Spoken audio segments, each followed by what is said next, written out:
life's a ride, we got no control. Twists and turns gonna take its toll. Hello and welcome to the Christmas edition of Subject to Changes podcast. I am your host, Geno McGahee, and as always, I am joined by my co-host, Eric Michaelian. Hi, Eric. What up, you holiday fiends? Holiday You're taking a slight fiends. detour out of horror and into the holidays, my man. We are slipping right into your stocking and loving every second of it.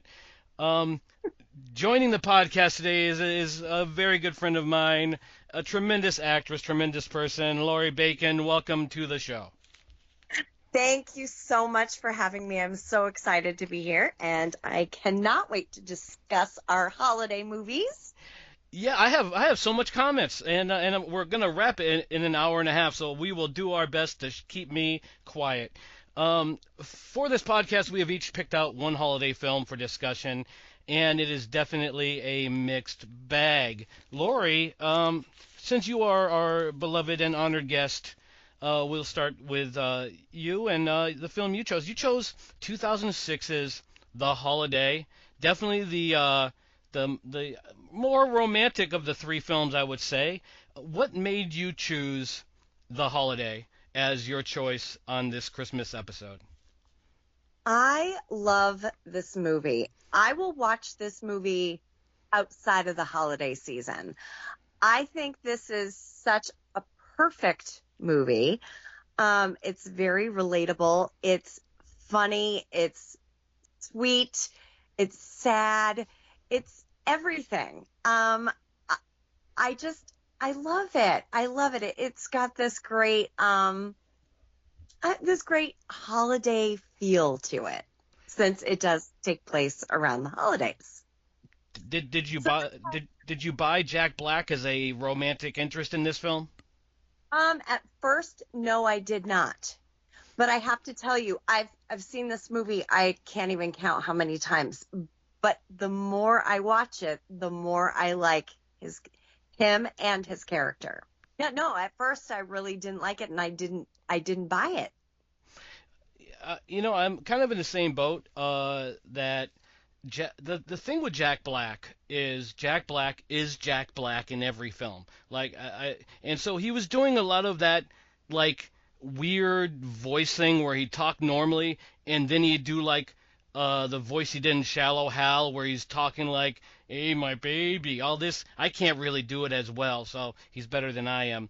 But I thought it was like cartoony at times with his Yes. voice changes, and to get Kate Winslet, who is an absolute knockout, way better looking than that Jasper's fiance, was bullshit. Eric, what did you think?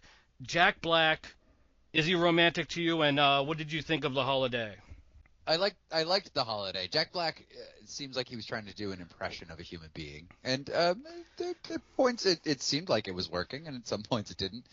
I don't really buy him so much as a romantic lead or like a normal guy, but I mean, I think he worked in the context of this movie. My only problem was the woman who played his girlfriend was Maggie. Was Shannon Sosimon, or I can't pronounce her name very well. She was in like 40 Days and 40 Nights and Rules of Attraction. She didn't get any scenes. I love her. She is so good, but for some reason, she just didn't talk throughout the movie. Yeah, and I agree with you there. I didn't recognize her from anything else.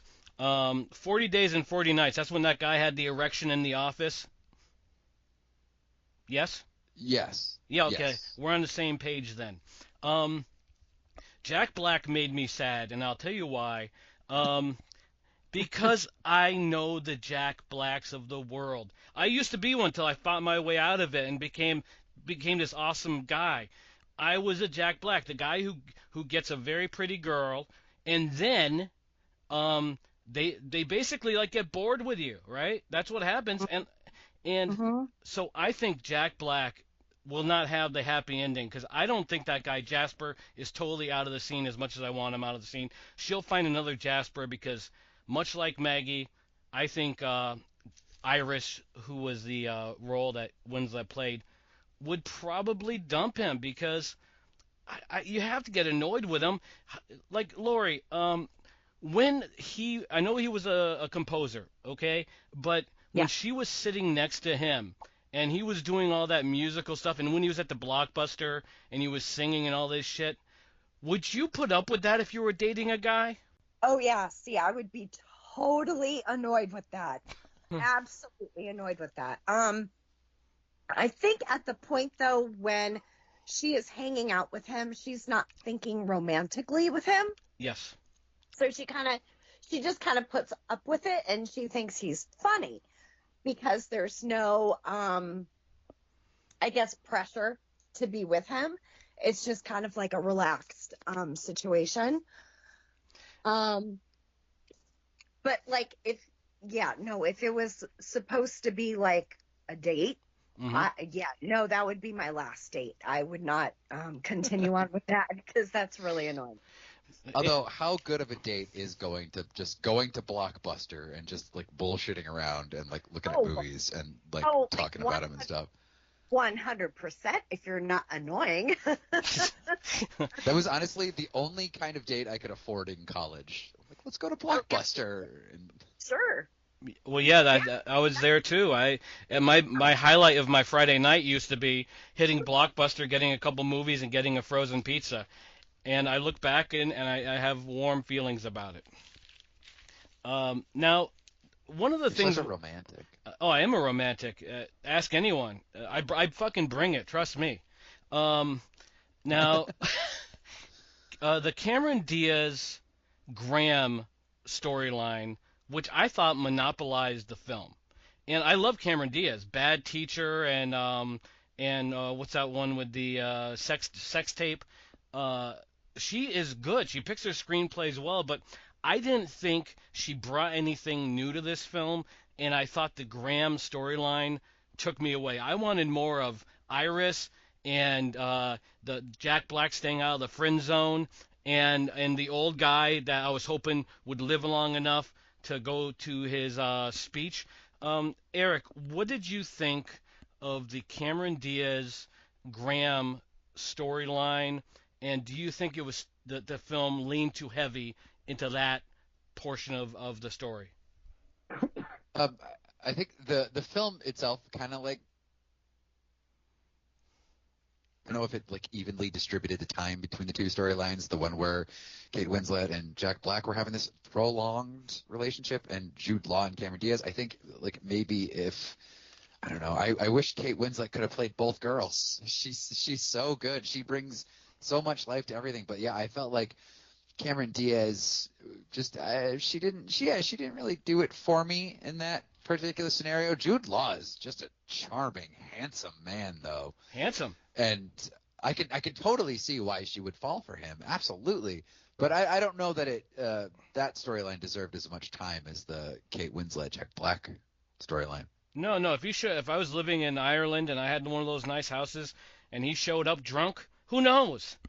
Now, Lori, with Kate Winslet is just such an likable. I always say like Drew Barrymore is so likable, and what she lacks in acting, she makes up for in likability. With Kate Winslet, it's like the total package. She can act, and she's super likable.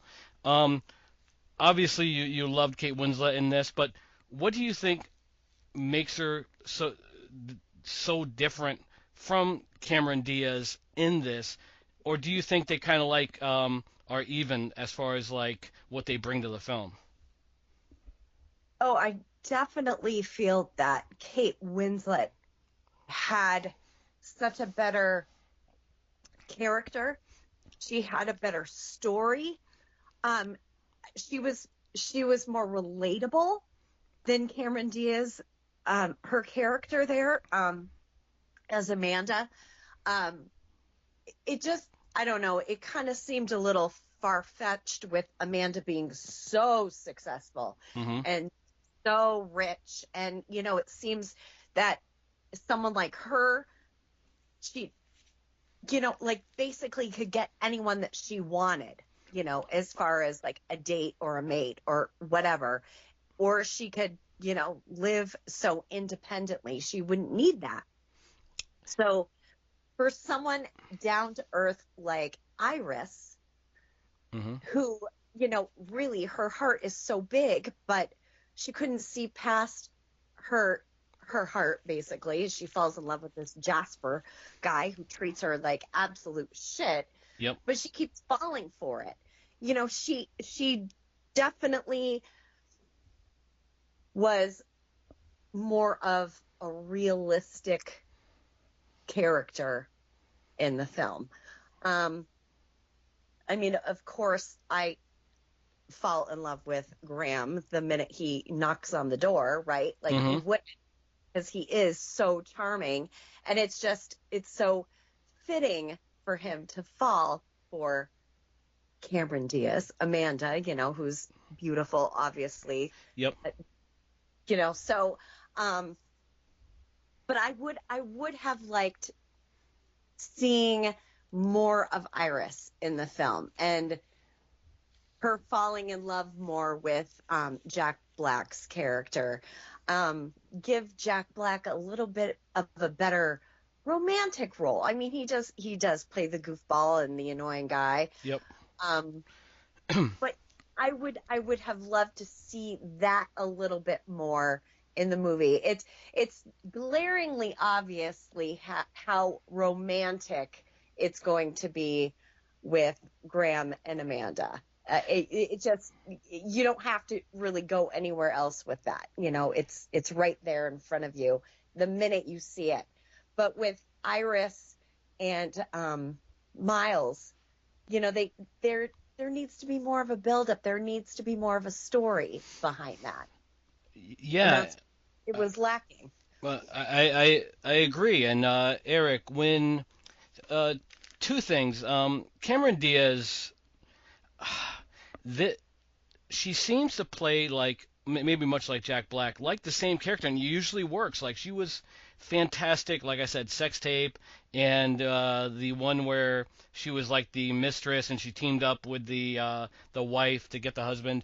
I typically love her, but I felt the story here, Eric, was with Jack Black, Kate Winslet, the old guy, and Maggie. That should have been its own film. I think this could have been two films, and I could have just said I'm not watching the Cameron Diaz one because it looks too boring to me, and I'm going to stick to the Kate Winslet one because every time Winslet was back on screen, I was like, yeah, she's back because she is so fucking, like, her aura just so warm. She just seems like, if she's a fucking bitch in real life, I'd be surprised because she just comes off as the nicest person. I just feel that in my cockles.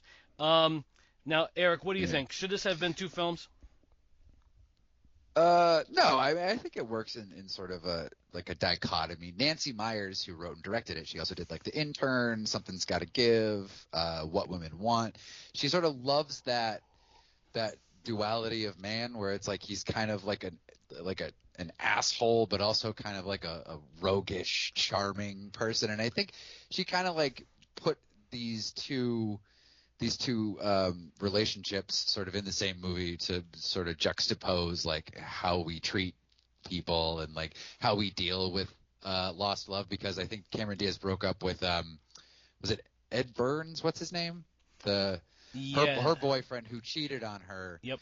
Because she's sort of emotionally unavailable, whereas Kate Winslet's incredibly emotionally available, but she keeps getting her heart broken. And Cameron Diaz won't allow herself to like sort of emotionally invest until that. And actually, I thought one of the scenes that was like really good that Cameron Diaz did was when she was like trying to weep, like she's trying to cry to like get that emotion out, but it's just not coming, and she's just like no, it's not working.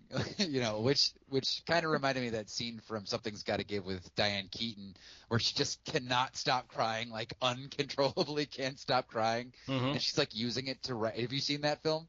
No, I have not, but I've seen the clip. Oh yeah, and she's using the emotion to like write a new play, and it's just like Nancy Meyers is so good at writing those sorts of characters, and I think she did a really good job with both of these. If Cameron Diaz didn't really hold up sort of her end of the movie bargain. Yeah, I think okay. You can tell the film was written by a woman, and I don't mean that in a negative way. I just know, I can tell. And the way I can tell is Graham's too much of a softie. Like the whole crying thing, like I get it. It's not unmanly to cry.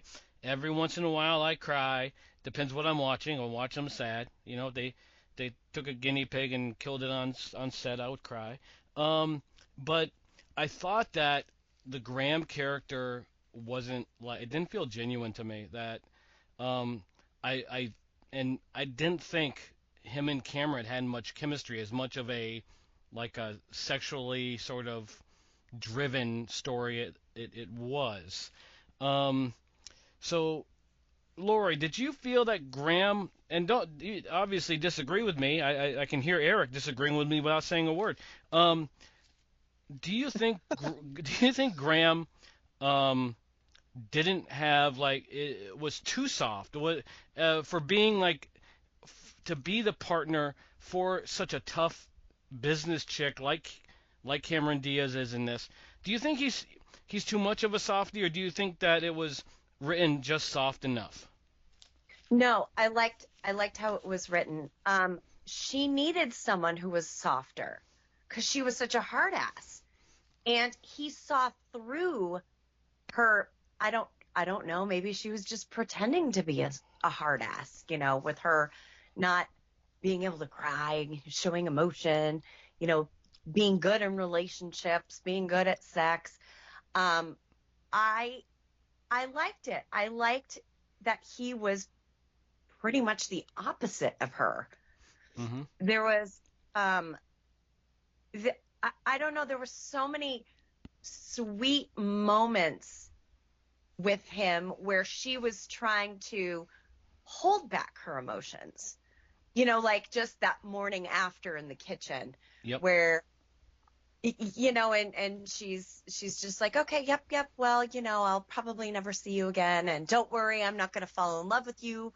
And it was kind of like, oh, you know, like you saw on his face, like, oh, Karen, oh, okay, you know, it was almost like he was a little hurt over that. Mm-hmm. And I think it makes sense that he was a softie here. He was just, you know, probably within a year, I think he said that he was widowed. Yes.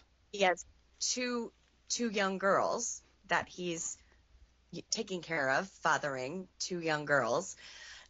He obviously leans on Iris a lot as his sister. I'm sure she, you know, helps him out in many ways. You just kind of get that feeling. I liked his character a lot. I mean, I love Jude Law anyway, Yeah. but I really loved that he wasn't the player that Amanda thought he was going to be. Yeah, I see. I see Cernel. I like the stuff where she thought he had the two girls on the side, and they turned out to be his daughters. And she showed up and said, "You're married." He goes, "No, I'm a widower." I did enjoy. I thought that was where he actually found some like sentimental stuff that worked. One thing that didn't work, Eric, and let me see if this works with you or not. The sex scene with Cameron Diaz and Graham, I objected to, because what chick has sex in a bra? You notice that? Cameron Diaz takes off her clothes in every movie. Why was this one different? What do you think, Eric? Because it was rated PG-13, probably. You can get away with a titty. You can get away with a titty. Well, you get not in the 2000s. You could get away with it. You could get away with like bare breasts in the 80s. You know, with like he said, she said. Like you just have like nudity. But nowadays you can't really have that. You know. But I'm totally on board with you. Like I think that, you know, if you're gonna do a sex scene, and you're not just gonna have the obligatory like, well, we just got dressed real quick afterwards. Yep. Yeah, and it would have made sense because it was cold out. Like, you know, oh, we got dressed. You know, it's cold. It's freezing out.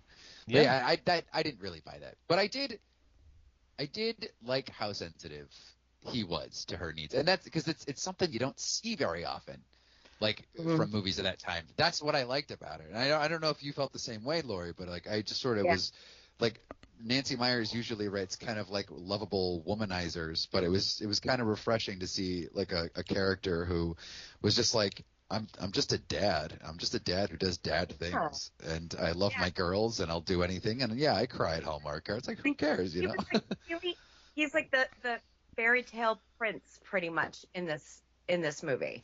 Like he Oh, really he turns out to be everything that you want him to be.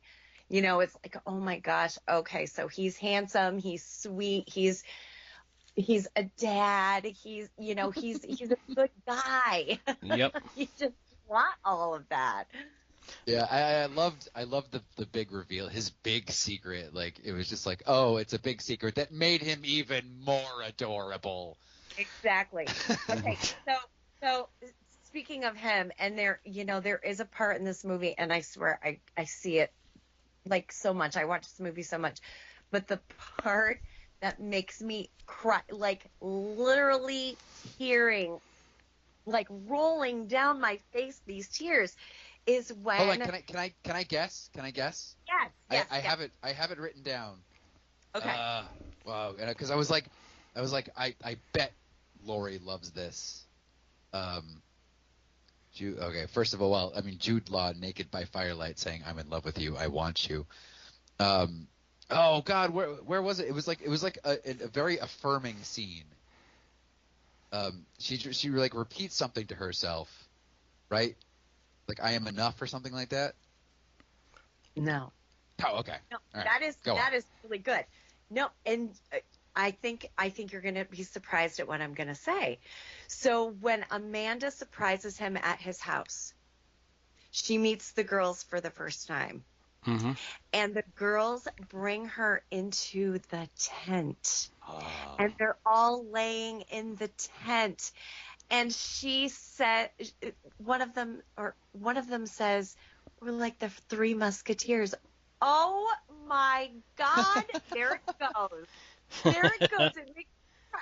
Like the way the girls look at her, the way he looks at Amanda, it's just like the sweetest moment, and I cry tears. Like, oh my God.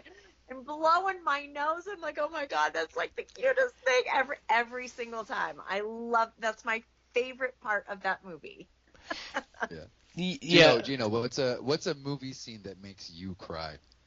Oh, Like guaranteed. the one that gets me the most, and it's not even a movie. It's Twilight Zone: Praise of Pip. Have you seen that episode with Jack Klugman? No, no, no. Okay, his I didn't son see that. his son is dying in the war, and he's a mobster, and the mob is going to kill this young man, and Jack Klugman saves him and runs away and ends up at a carnival where he sees his son Pip, who's 8 years old, and he's like, why are you young again? How's this happening? And he's like, Dad, let's just hang out. And then at the end, Klugman takes Pip and is like, I spent too much time talking, not enough time doing. And just thinking about it now is making me misty. It hits me so hard because I just think of myself and my family and my kids. And you always, think like, did I fuck up? Did I spend too much time doing one thing and not another? And it really, if something hits me, I only watch it alone, because I don't want someone walking in, and because then I gotta say something like, "Oh, my dad died," anything. But that one gets me. But a lot of movies Oh, actually get me. In my old age, I'm definitely getting like more like emotionally in tune. The guys don't cry thing is evaporating, but I do try to control it a little bit. But with that, I can't. So yeah. Everybody's got Oh, I one. like that. yeah, it's good now. So we basically one thing I did like the old guy in this. I thought the old guy was a nice addition, and I really wanted more of the Jack Black Winslet old guy when they were getting him fitted for a suit, and that was the Oh, only thing they really did. I'm like, there's so many things they could have done with that old guy, that could have been funny or could have been, sincere. And that's where I got my I didn't get misty during this one, but the times where I'm like, that's sweet. was with the old guy. And I did love Kate Winslet. I loved when she told Jasper to shove it up his ass. And Right. Eric, you like to guess shit. Any idea what film that reminded me of when she told him that?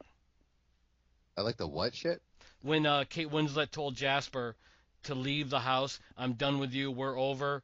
It immediately reminded me of a film from the 80s. Just curious, you're a guessing guy. Guess. Hmm. Get out. Oh no! Did somebody scream someone's name, Geno? No, but that's a good guess. Ah, Lori, any guesses? Gosh, no. 9 to 5, when Jane Fonda dumps her boyfriend after he barges in, or her ex-husband after he barges in and wants to get back together. It's so similar, and I'm like, I immediately rewatch the scene, and I'm like, this is just like the 9 to 5 scene with Jane Fonda. all right. But okay, so just closing thoughts on this film, Lori. What do you think? What is the strongest draw of this film for the people that have never seen it? If you were going to sell this film, you know, what do they say? The elevator pitch, or is it catch? One or the other. Lori, all right, yeah, maybe too much whiskey already. Go ahead, 2-minute pitch or elevator pitch, whatever they call it. Okay, so The Holiday is the perfect film, not just for the holidays, but for any time of the year, because it's a coming of age story. It's a love story. It's a feel good story. I think that there's something for everyone in this movie. If you like to laugh, if you like to cry, it's the perfect film. So just go out there and watch it. Eric, same thing. Yes. Lori just left the elevator. That same guy standing there, and he's like, "Hey, what do you think? You like The Holiday or what? Tell me, convince me, big boy." I really love The Holiday, little man. Little man. I yeah, haven't heard you're that right, in years. Absolutely. I think Kate Winslet is charming as all get out. She's amazing in everything she does. I think Rufus Sewell plays an amazing, incredible asshole that just makes you hate him, but also kind of see why she fell for him. Mhm. Jude Law, naked by firelight, saying "I love you" when I want you. I mean, that's just pornography right there. And Jack Black is also there. Also, the old guy, Eli Wallach, was Tuco in The Good, the Bad, and the Ugly, and he gets a little Ennio Morricone score. Mhm. And so it's kind of reminiscent of The Good, the Bad, and the Ugly. I thought that was a nice little touch. Plus, there's like one scene where it's like John Krasinski and James Franco and Lindsay like, Lohan. Lindsay Lohan, like all these people, Catherine Hahn, all just show up in one scene and like are never seen again. So if you want like huge star cameos, there you go. Okay. Gino, what's your verdict on The Holiday? I would reluctantly recommend it, and I will tell you why. One, Dustin Hoffman shouldn't have been in there. Fuck him, he sucks. But I did like the Lindsay Lohan trailer with Franco. I thought that was funny. I just think two things. The film ran a little bit long for my taste. I thought it could have been shaved down to 90 minutes, could have been a little quicker. I thought it should have been more evenly distributed between the Cameron Diaz Graham storyline and the Winslet Jack Black, because in my opinion the money was with Winslet. She was awesome. Everything she did in that film was so like selfless, and I really was like, oh, she's awesome. Then it would switch over to Cameron Diaz and some voice, oh, you didn't have an orgasm today, or whatever the fuck they were saying, and I'm like, I'm out of the film. Bring me back. I don't care how good Graham looks naked near a fire. I want to see Winslet, even if she's shacking up with Jack Black. So I would tell the guy in the elevator, watch it, but be warned, there's Dustin Hoffman showing his fucking mug in it, and it does run a little bit long. But if you have a choice between this and a Hallmark film, The Holiday is the way to go. All right. Let's move on to what do you think about doing Christmas with the Cranks, my man? Oh, yeah, we can save Scrooge for last. I'm down with the Cranks. Hell yeah. All right, Hell yeah. I recommended the Cranks, and I went on this review spree of Christmas films. I started about maybe like 5, 6 years ago, and so I just watch whatever I can find. And Tim Allen is a fucking comedic genius. As long as he's not doing the Home Improvement show, I thought that stunk. But when he found film, he really found his footing. He's hilarious. Christmas with the Cranks is one of my favorite Christmas films. It's silly. Jamie Lee Curtis, who I've mentioned before, is not a great actress, but likable, and she's likable here, and she works well off Alan. They're very funny together. And the idea of skipping Christmas and the town being so animate and his colleagues being so animate about it, I thought was funny. This film is a winner. This is a film I tell the elevator guy, go home now and watch it, a-hole, if he's being rude to me. And yeah, I fucking love this film. Lori, what did you think of Christmas with the Cranks? Okay, so totally honest with you, Geno. This was a movie that I never expected you to recommend or even like. I never thought one way or the other about this movie. Was never interested in watching it. It was one of those like, it sounds kind of stupid, but I watched it, and I had to keep telling myself, just open mind, just keep an open mind, just see what happens.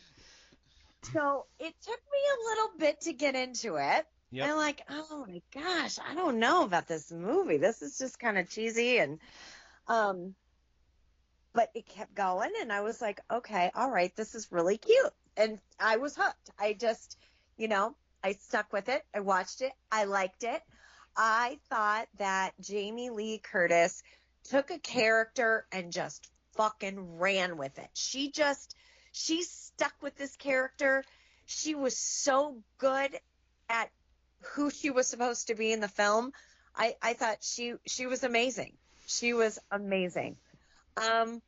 There's one part about that film though that kind of bothers me now that I'm looking back at it. Mm-hmm. See, and I love Tim Allen. I thought he was great in this movie, but I didn't dislike him throughout the movie.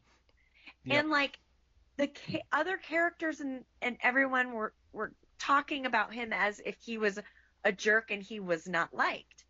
And Yep. then Jamie Lee Curtis's character had said, can't you, she approaches him, just be nice for once or something, and she kind of, gets the ball rolling with him being extra nice to his neighbor that he needs to be nice to. But Yep. I didn't think that he was a jerk. No, I don't think he was either. I think he is a guy, like we said before about this whole crying thing, right? He's as like a man, or Luther, the character as a man, doesn't want to let on that he's upset that Blair is leaving. And if you remember in the beginning, when he's typing the letter to his colleagues, he's saying that since Blair is going to Brazil or wherever she was going for the year, he stops for a second, and he's upset. And so there's elements in this film, I think, where the Luther character shows that he has like this very like hidden emotional side, and I like that a lot. And actually, it comes out later in the end. Eric, what did you think of Christmas with the Cranks? Is it as good as I've been singing its praises? I liked it, but not for the reason you might think. Some parts were really funny, but I thought that this worked kind of better to me as a drama, where you got these empty nesters who, they're under all this pressure to basically perform Christmas. Yep. And it's this act that we do for our kids, and then when your kids aren't there to like sort of enjoy it, like what do you do if you don't want celebrate Christmas? And why are you doing these rituals if the kid is not around? I feel like Tim Allen went a little overboard with the total boycott on Christmas, and just like I feel like that was kind of where he was a dick. You're just like why do you need to like just go around being like, I'm not celebrating Christmas, you're not getting any cards, you're not. It's like, all right, that's like a bit excessive. But I kind of liked the like what the thing was saying about like why we do the rituals and why the rituals are important. Yep. And like what does Christmas really mean if you take away all the presents and the gifts and the money that you're spending and all the little things that you do, and if you were just going to go away on a cruise, like why is Christmas important? And then they realize sort of at the end that it's it's about community, it's about family, it's about neighbors, it's much more than boiling it down to the expenses like they were. Yep. And I thought it was really interesting because this was based on a book. Yes. Right? Yes, it was. And yeah, it was based on a book. I think it was written by like the guy who wrote like The Juror. He does like a lot of courtroom dramas. No kidding. I didn't know that. What the hell is his name? Oh, it's killing me. You're asking the wrong guy. I'm not good with names. Yeah, he was like the Rainmaker. You remember the Rainmaker? Who, Yes. Who wrote that? I don't know. Whoever wrote that, I think, wrote Christmas with the Cranks. Oh, he's so famous too. It's gonna fucking bother me. Hold on, I'll just look it up. John Grisham. There you go, John. John Oh Grisham yeah, wrote I have a few of his books. Okay. Yes, John Grisham and Chris Columbus, who wrote Goonies and did Home Alone, Adventures of Babysitting, wrote the screenplay for this. That surprised me. That it was a Chris Columbus film. Mhm. I was like, oh Yeah. my God. Yeah. Interesting. But that being said, there were some very funny parts of this, like Dan Aykroyd showing up and like, hey, you better put up Frosty, and then when Tim Allen turns around, he's gone. He like disappears like Batman. What was the funniest moment for you? I'll tell you mine. I'm interested in your and Lori's. What was the moment where you laughed the hardest at this film? Okay, the moment I laughed the hardest. I'm thinking about it now, and I don't think it's intentional, but like during the scene when Tim Allen is hung upside down, and he's like hung upside down, and like the firefighters show up. Yes. There's one like extra in the background, and then this guy picks up a ladder and totally nails the guy in the face with the ladder. And they add a little sound effect in post, but Yep. like I think it was like a complete accident, but like I like, did I just see what I thought I saw? And then I rewound it, and it just this one guy who's not paying attention gets beamed in the face by a fucking ladder. If you go if you're not looking for it, you won't see it. But Yep. like, it was hilarious, and plus the cat being frozen is actually pretty fucking funny. That is Oh, yes. absolutely. Yeah. What did you think, Lori? What was the funniest? God, I don't even know. Trying to think what was the funniest thing for me. Shoot, no, don't have it. I'm sorry. I'm sure that I laughed because I kept watching and I enjoyed the film, but I don't know if there was a particular thing that like really made me laugh out loud. All right. Geno, what tickled your sides? I have three that I want to bring up. When he sprayed down the sidewalk to fuck with the carolers, and the mailman basically launched himself and broke his back, and Tim Allen's fist bumping, saying, "Yeah, I died because I'm like the mailman did nothing to him. He's just doing his job." The second one would be when he got the Botox injections and he's trying to eat the pears and he's choking to death. I thought that was good. Yes, so funny. that was fun. my favorite one coincides with what Eric said when he hangs up Frosty and Frosty's eyes turn red and he falls down and he's hanging up by his leg and his wife runs over and she's like, "Luther, what happened?" And he goes, "It was a suicide attempt. Apparently I misread the instructions." I fucking died. It's so funny because Tim Allen's whole thing in this is just miserable humor. Like even when she's like, "You're too tan, let's make up your face," and she makes it up and it's like a white face and he's like, "I look like my mother," and she's been dead 10 years. I fucking love this movie. I thought I was dying laughing during the whole thing. I thought Jamie Lee Curtis was awesome in it, but also there's a certain like part of this film where it really kicks in to like, and Eric, you kind of alluded to it, pulling at the heartstrings. It became serious where Oh, what family meant, and when Tim Allen went across the street to mend fences with Luther, or I'm sorry, with Walt and Bev, and give them the tickets to the yeah. cruise.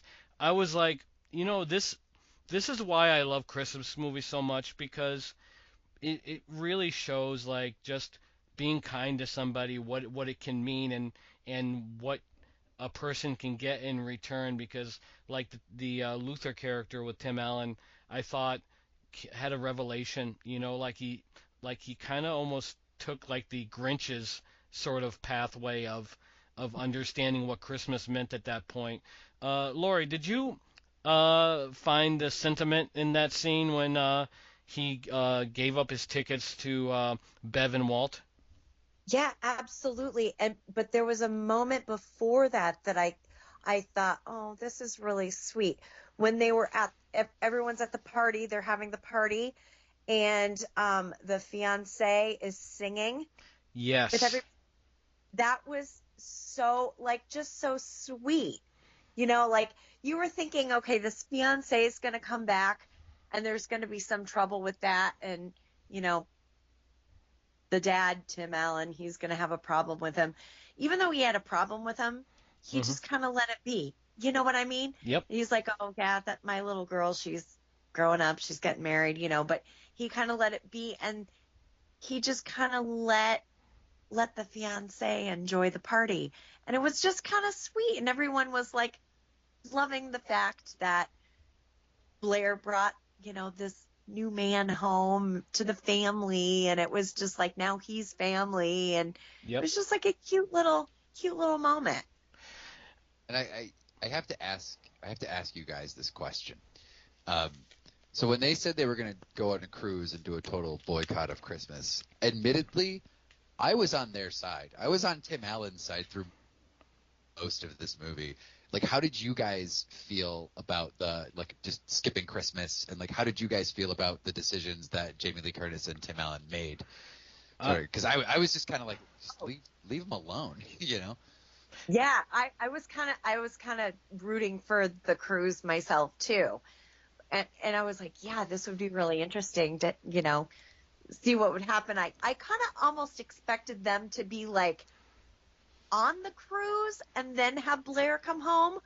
That's kind of how I was thinking that the movie was going to go as I started watching it. I was like, oh, this would be interesting to see how they're going to get home. How are they going to leave the cruise? Are they going to want to leave the cruise? Those are the things that I was thinking before, the movie had progressed into what it ended up, being. But yeah, I was kind of like all for the cruise myself. I was too. I was, it's hard for me to go against Tim Allen because he amuses me so much.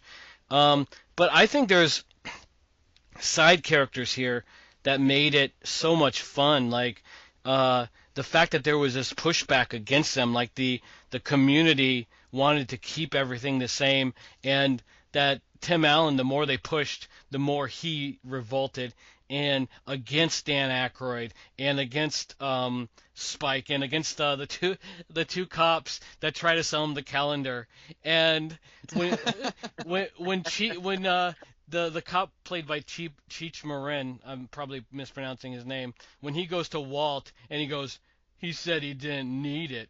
I died. It's so fucking funny how offended he was and how offended the Boy Scouts were when you wouldn't buy a tree. I love the conflict, but I was siding with the Cranks, and I especially loved when the photographer took the picture of the Cranks house, and Walt or Luther tells what's her name, Nora, that they said these things. Someone anonymously in the town said that they have no Christmas joy and they have no money or whatever it was. And Jamie Lee Curtis gets so pissed and she's like, 2 more days, baby. What a bunch of losers. And I loved it because, and if you watch the scene, you'll see Tim Allen smirk because he's happy this happened. Now Nora is on his side against the town. And Yeah. I loved it. And did you guys notice? And maybe not. I've seen the movie a million times. I watch it obsessively. But I've only noticed during this viewing that he bought the same bathing suits that he saw in the cruise advertisement Oh. for him and his wife to wear at the tanning salon. I Oh, thought that is that was so funny, and that whole tanning thing was hilarious. I don't know why that squiggy guy was there, but I'm glad that he was, because I thought that was funny.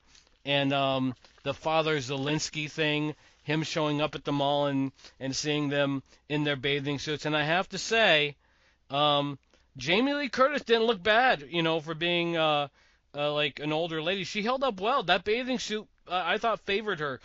Eric, wouldn't you say so? I actually wrote that down. I was like fucking pretending that Jamie Lee Curtis isn't hot in a bathing suit. Get the fuck out of here. It's like, this movie's completely unrealistic. Well, it was realistic in a way. Total smoke show. Well, that's the whole thing. Is Jamie Lee Curtis? I think most people point to like True Lies as like her role where she just showed she can be like super sexy. But here, like, she showed it again, and using that little towel, just the director or whoever came up with the idea of the little towel to try to hide her chest, had like knew what comedy was. And then Tim Allen walking out in the fucking speedos. Oh my god, dude, so funny. And he has no shame. Like, he stood there very proudly, which is what Luther is. Like, this character Yeah. Luther is so confident that he's wearing the Miami Vice suit with the Botox injections, and he's still going out to eat with his wife, even though he can't feel his face. It's Oh my god. fucking tremendous. Oh Bravo. my god. Gino, yes. did you get the subtle Halloween reference in this movie? I got the subtle Ghostbusters reference, but not the Halloween one. You get the Halloween one? Jamie Lee Curtis is knitting by the window, and there's someone outside stalking her. Oh shit! I missed that. Buddy. You obviously, both of you, I would assume, got the Ghostbusters reference. No? Oh, no, what? I know. Oh. It had to be with Dan Aykroyd, It but wa- I can't even think of Okay. where. So when the guys that are selling the tree, the Cub Scouts that are selling the Christmas tree, they walk over to Freudmeyer, which is played by Dan Aykroyd, and Yep. you have Jamie Lee Curtis and Tim Allen both on one side of the window, and Jamie is like panicking, and Tim Allen goes, "Well, who are they gonna call? Ah! Who are they gonna Oh. call? Ghostbusters! That's who." Ah! Oh, Okay. Okay, so totally. All right. But I get yeah, it. okay. so to stay on track here, let's go back. We'll go with the rotation again. The 2-minute elevator pitch. Should they watch it? Should they not watch it? Lori, what do you think? Yeah, absolutely. Give it a chance, because if you were like me thinking, no, I don't know, this movie doesn't seem even remotely interesting. It really is. There's so many cute moments. I think the characters are really good. The actors are really great. There's a lot of there are a lot of stars in this too. Mm-hmm. A lot of people that you would recognize, and it's surprisingly funny, cute, and sentimental. I'd say, yeah, give it a go. All right, Eric, what do you think? I would say this movie touches on some very interesting emotional things. Unless you're really in for like kind of a silly time, like, this is a good movie. I mean, this is, where else can you see Cheech Marin and Jake Busey as like cops, Yep. and like it does have some incredibly funny moments. And it does touch on a lot of heartfelt things, even if I feel like they could have handled that a little bit better. I would say, yeah, absolutely. I mean, there's 25 days in December till Christmas. Yeah, throw it in there. Throw it in the rotation. Gino, what would you say? This is one of the best Christmas movies of all time. This This movie, I fucking the cast. You know, Laura, you brought it up. You had the kid from Malcolm in the Middle playing Spike, hilarious. The guy playing Marty from Suburban Commando. I know Eric, you worked with him once. What was his I worked name, with Eric? him on stage, yes. Yeah. Austin Pendleton. Thank you, Austin Pendleton. Great actor, and I thought it was a nut. Like his character added a lot to the film, even though it's just in small increments. When he's at the liquor store and Jamie Lee Curtis invites him, and he's like, yes, he's so happy because he has Cute. I love that nobody, scene. and I loved it. I this film hits. I laughed so hard. I laughed when Dan Aykroyd said, "Don't let the daughter suffer for the sins of the father." I fucking rolled. Um, when he goes to Walter and gives the tickets, and they're like, "Can I still hate you?" And he goes, "Of course." And he goes, "Okay, old man." I love that relationship. I thought that was so good. This film really, I think, has everything. It has a lot of laughs, but also the Christmas feel. Like when the party starts happening, it just you feel like it makes you want to be there. And then it ends with Luther rediscovering his Christmas spirit. This checks every box for me. I would tell the guy in the elevator, watch this movie because you're gonna laugh and you're gonna get hit in the gut with some emotion. It's really one of my favorites. I love it. Oh, all right. Yeah, I applaud you, buddy. I'd watch it based on that recommendation. Oh, cool. All right, and Eric, you chose the 1988 mega hit Scrooged, starring Bill Murray. Absolutely. Why did you pick this obscure flick? I have watched this movie every year for Christmas. It is, to me, this incredibly manic, like bipolar film that jumps from like horribly depressing to outrageously cartoonish. Yep. In just like a hop, skip, and a jump. I feel like Bill Murray also. I honestly think this is one of his best performances. I know this movie is not like very well thought of critically, but like the cartoonish levels that he hits, but also like this like sort of the like deeper like manic happy joyful moments, like it just kind of you just kind of run with it. Like he fills that last scene with such joy and just like this crazy energy that like Yep. it's undeniable, like, to get wrapped up. He's like an irresistible force in this movie that if you go along with the film and the logic of the movie that has like that has him firing Bobcat Goldthwait, who Oh God. spends the next few days drunk, comes back in the office with a shotgun. It's just like, I'm here to kill you. And he just like as he's like reloading his shotgun, Bill Murray just like full charges him and screaming. He's like, ah, and just like completely runs past him.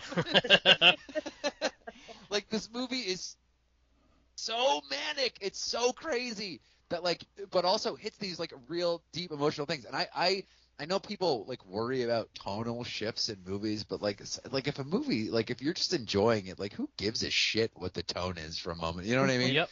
Like if you're along for the ride, to me the tone doesn't really matter so much as like how is the story progressing along. And I fucking love this movie. What did you guys think?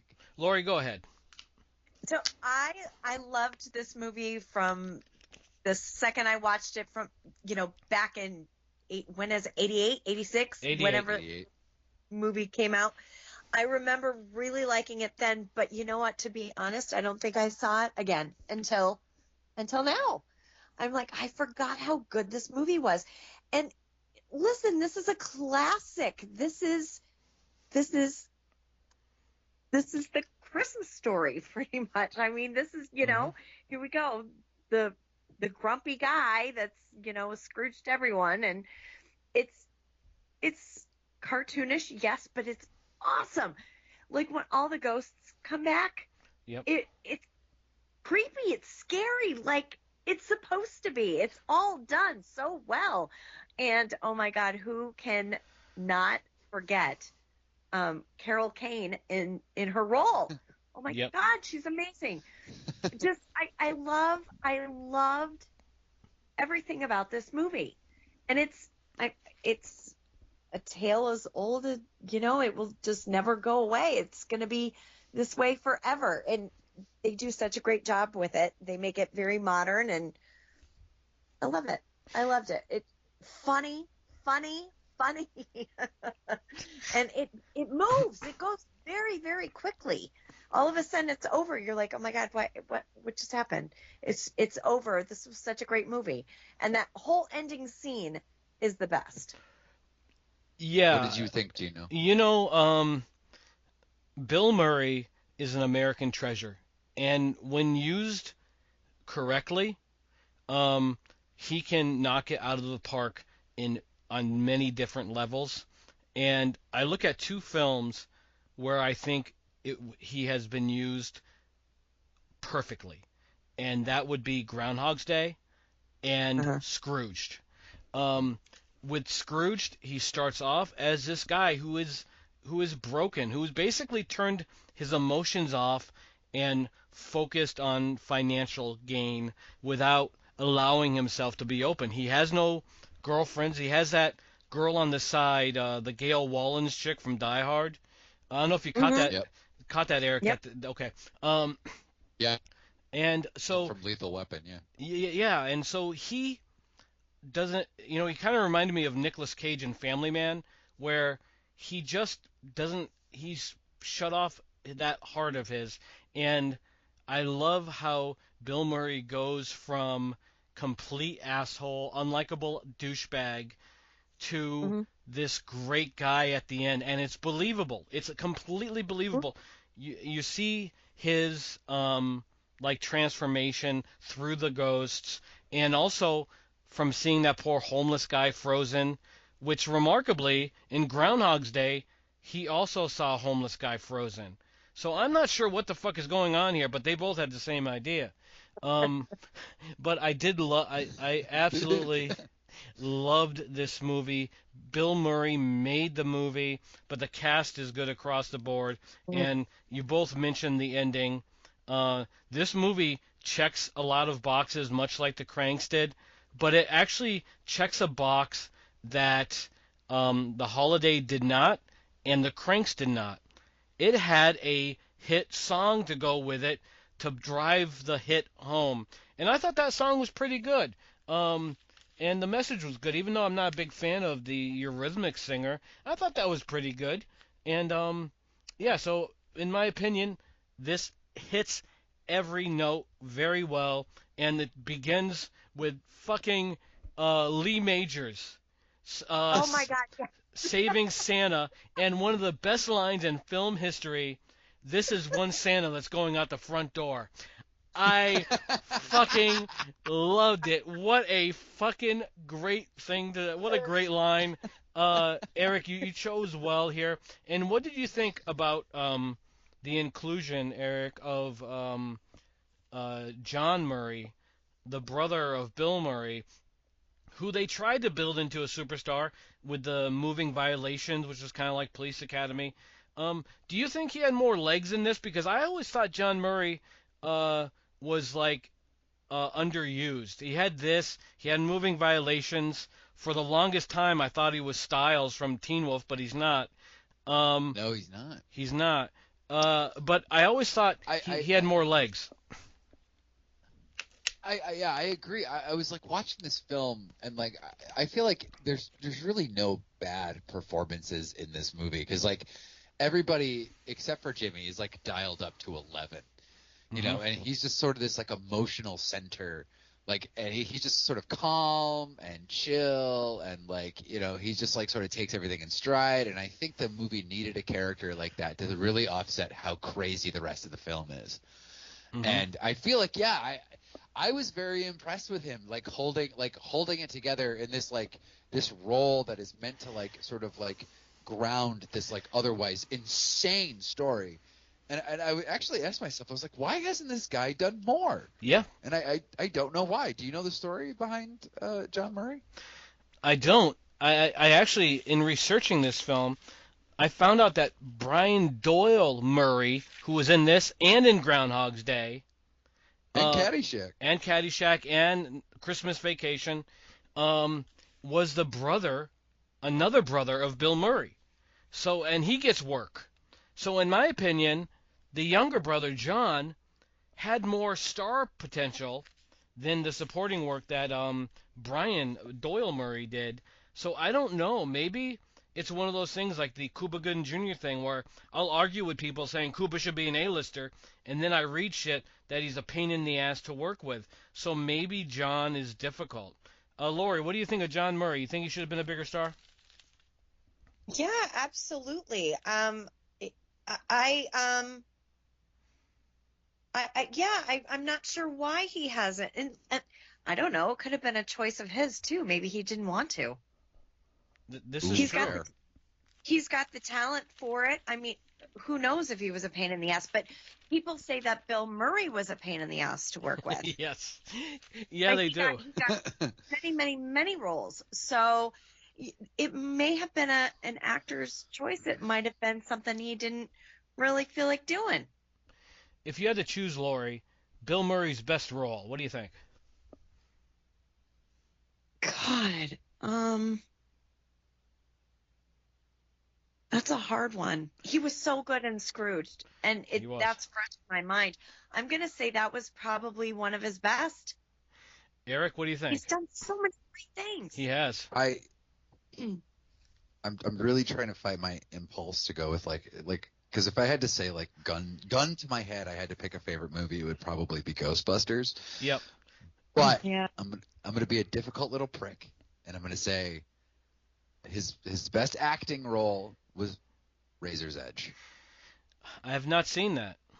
It's like a World War I drama he did like right after he became famous with Ghostbusters, and people didn't like it, but I watched it and I was like, dude, this dude has like dramatic chops, and he's get cast as a funny man, but like he can act, he can do dramatic roles.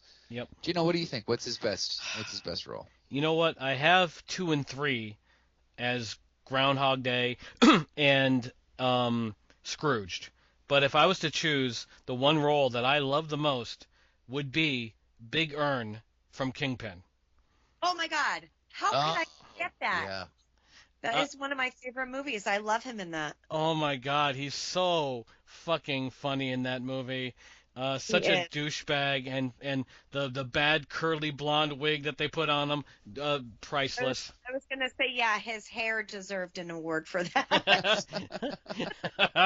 Now here's something I came up with during Scrooge that we talked a little bit about my support of Bob Barker before the podcast and A Better Time, and this kind of goes along with that. So the Ghost of Christmas Past, that was Buster Poindexter guy, the hot guy. He was. Yeah. I didn't even know that till I saw him. I said, that guy looks like the hot guy. And I looked it up and I said, holy shit, it's the same dude. But they had a Christmas party at work where there was drinking, there was fun, there was people just being people. And nowadays, if you even have a Christmas party at work, it's dull as fucking shit. Lori, you go through the same pain I go through working for a shitty corporation. And if that corporation's listening to me right now, fuck you. Lori, have you had a good experience working for a corporation at any of their stupid parties? No, I hated going to them. I hated because it was always more of an HR eagle eye out for the person who's misbehaving so they can fire you or write you up. Yep. You know what I mean? Like, it wasn't even like you could go and have fun and be an adult and just actually enjoy yourself.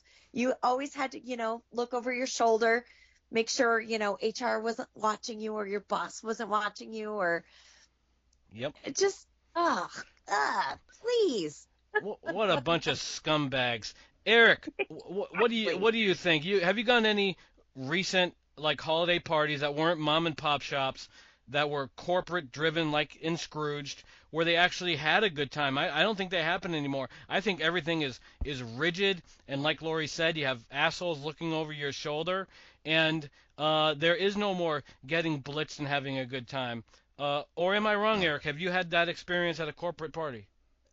No, I tend to avoid work parties because I don't want to be at work if I'm not being paid. So I avoid them because it's like I see you guys for 40 hours a week, Yep. and I'm gonna go party with my friends, like people I would enjoy. Yep. But I've gone out and having a few drinks with some coworkers informally, and like we had a great time.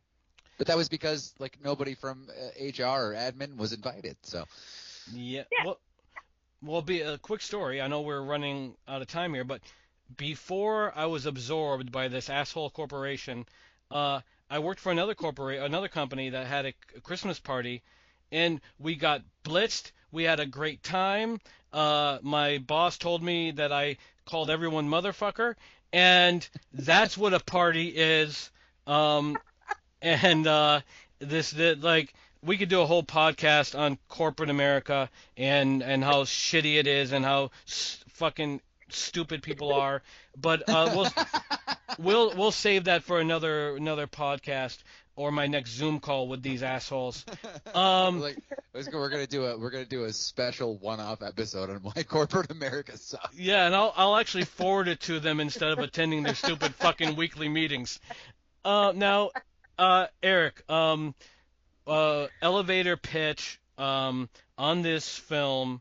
You're the guy's right there saying, "Hey, Scrooge, never heard of that fucking shit, bitch." What do you say? I would say if you want to watch a crazy movie that's all over the place, has so much cartoony, ridiculous, over the top, Bill Murray, like Scrooged is your best bet. It's got John Glover, who is an unsung hero of film history and from movies like Gremlins 2 and Payback. Yep. He's just a phenomenal presence. Karen Allen is phenomenal. Alfred Woodward as the Bob Cratchit character is phenomenal. Awesome. All the ghosts are hilarious for what they do. Carol Kane hitting Murray in the face with a toaster is a particularly funny part. Yep. The cabbie Ghost of Christmas Past, which is like, yeah, from Brooklyn, I'll get you around there. Yeah, we'll take the whole bit about like, everybody says they won't cry, but when Attila the Hun saw his mother, Niagara Falls, and you get to a really good young Bill Murray character. The kid who played the young Bill Murray is really sincere and really good. Yep. Everybody's on top of their game. You don't get Christmas movies like this, so if you're really sick of like the Hallmark films, the hunky, frosty movies, like this movie is crazy, nuts, and it's the one time I'm saying I wish they make movies like they used to. Geno, what do you think, man? Scrooged gets better every time I see it. I'm a huge fan of The Christmas Carol. I own the book. I'm trying to watch every rendition of it, and this really does a good job of playing out the actual like framing of the story, but adding new stuff, and it is so sentimental. It gives you the douchebag Bill Murray we all love, but then it gets so sentimental, and at the end when he breaks up the Christmas Eve special, and he goes there and he talks about his brother and about family and about with the young son of his employee, all that stuff is just so endearing. And one thing that I fucking loved was when he's singing Put a Little Love in Your Heart, and he looks up and he sees the three ghosts, and the Grim Reaper is singing the song, and you can see the skull face singing. I actually rewound it like 10 times because I couldn't stop laughing. It is a film where if you cherish Christmas and family, it nails it, because this is more than a comedy. This is a flat out quality written, casted, acted film across the board. It's nearly a perfect Christmas movie. I would recommend it to everybody because it's a mixed bag of entertainment. Lori, what did you think? Yeah, I agree with both of you so much with this movie. I like literally I'm gonna hang up with you guys. I'm gonna turn it on and watch it again. It really is such a fun movie. It's classic. It's never gonna get old. It's so great. And the cast is amazing.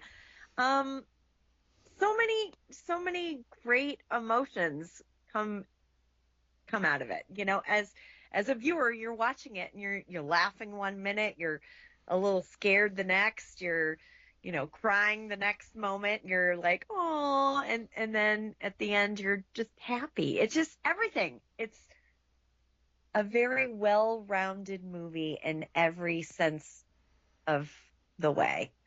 A great story, a great cast, the way it's filmed, all of it.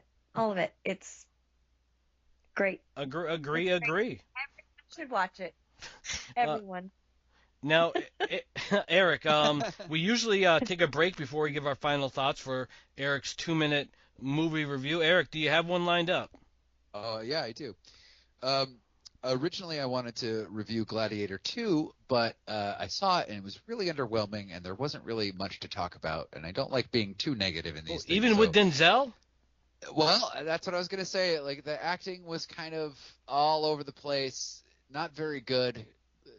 I didn't really like. Again, I don't want to single out any actors. Sure. But in the second half of the movie, Denzel got awesome. I love Denzel. There's a scene with a severed head, and what Denzel Washington does with that severed head is fucking awesome. So Denzel kind of saved the movie in my head, but the movie was underwhelming. But I got a bonus film. It's on Netflix. It came out pretty recently. It's called The Piano Lesson. The Piano Lesson is based on one of my favorite plays that I've ever read, and I saw this version on Broadway with Samuel Jackson and John David Washington and Michael Potts, who should get a special shout out because he was so good. This time they had as the main character a woman called Danielle Deadweiler, and she this movie, she held her own with these heavy hitters. She just like kind of took me in to this film. Again, it's one of my favorite plays. I saw it on Broadway, so if you're watching it and you're kind of wondering why maybe the actors are a little like over the top, it's more of a theatrical. It's a movie, but their acting is a little more theatrical, which kind of what this scene calls for. There's a little musical interlude in the middle of the film, which is incredible. It's not a musical, but like it is like there's one song in it that is just like the way they shoot it, the way they do it, it just hits so well. And the ending itself is very powerful. I'm not gonna give it away, but it's very powerful. I was very moved by it. It was different than the play, but what they did in this movie I thought was really good. Samuel L. Jackson is in it. Like I said, John David Washington is in it. Denzel Washington's other son directed it. His wife makes a cameo in it, and I think his daughter was a production assistant or something like that. And Denzel Washington himself produced it. He says he wants to put all of August Wilson's plays on screen at some point.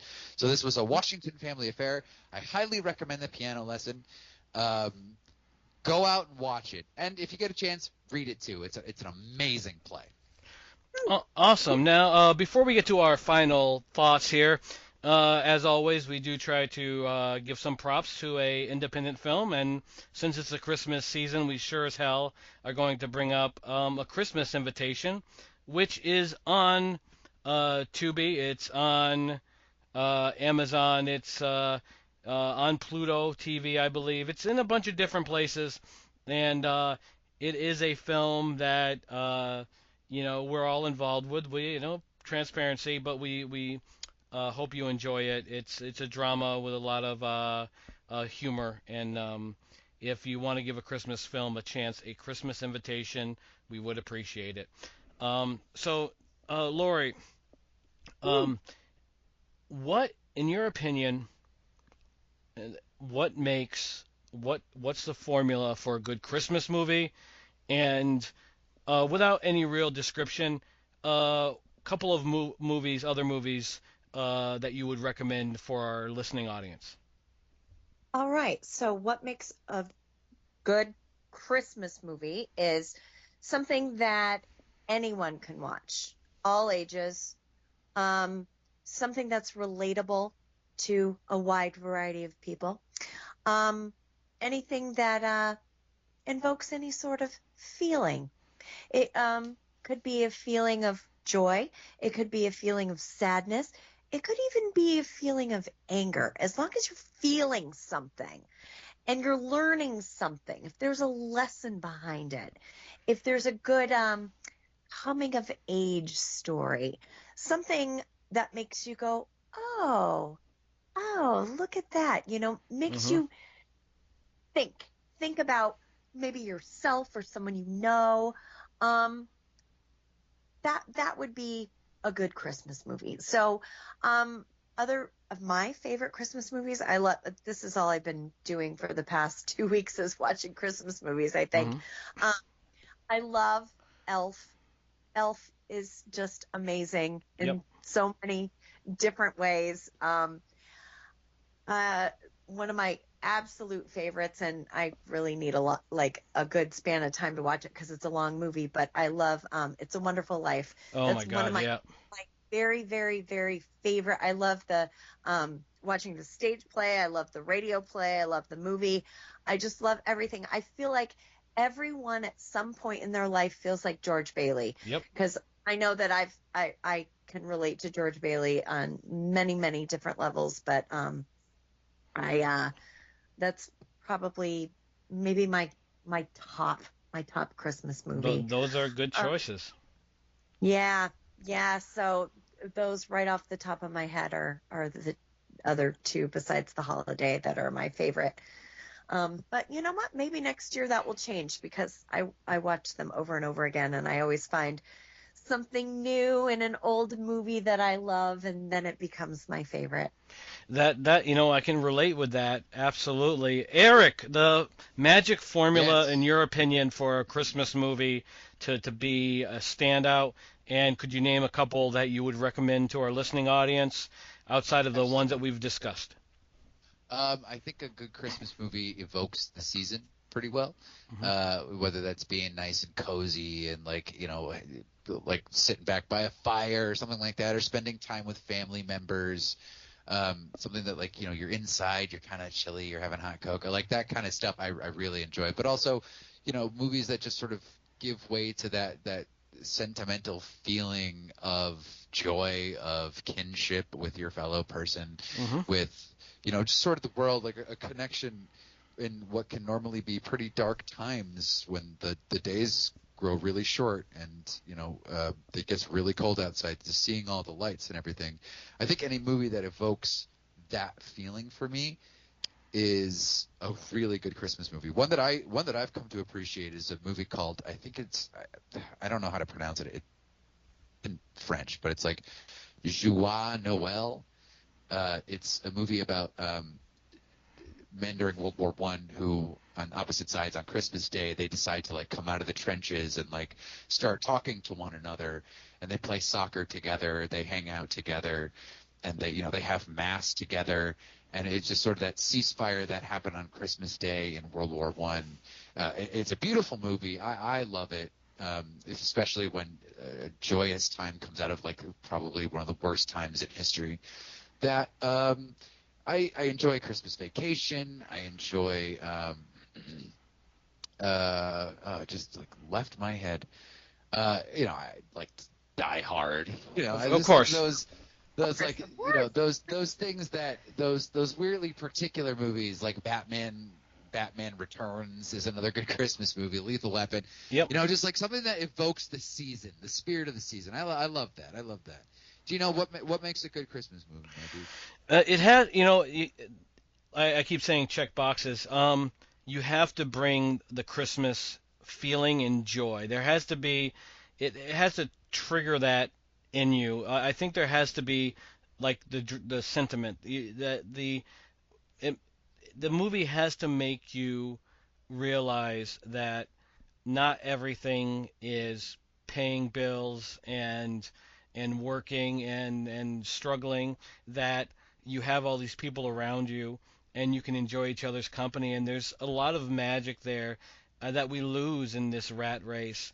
And so for a Christmas movie, it has to check the boxes of family, of finding happiness and of being, bringing the season, and that is what I think the formula is just to make you feel good about everybody and make you want to give back. It's a if it can accomplish that, if you can say after a film that I want to help somebody, then a Christmas movie has done what it was set out to do.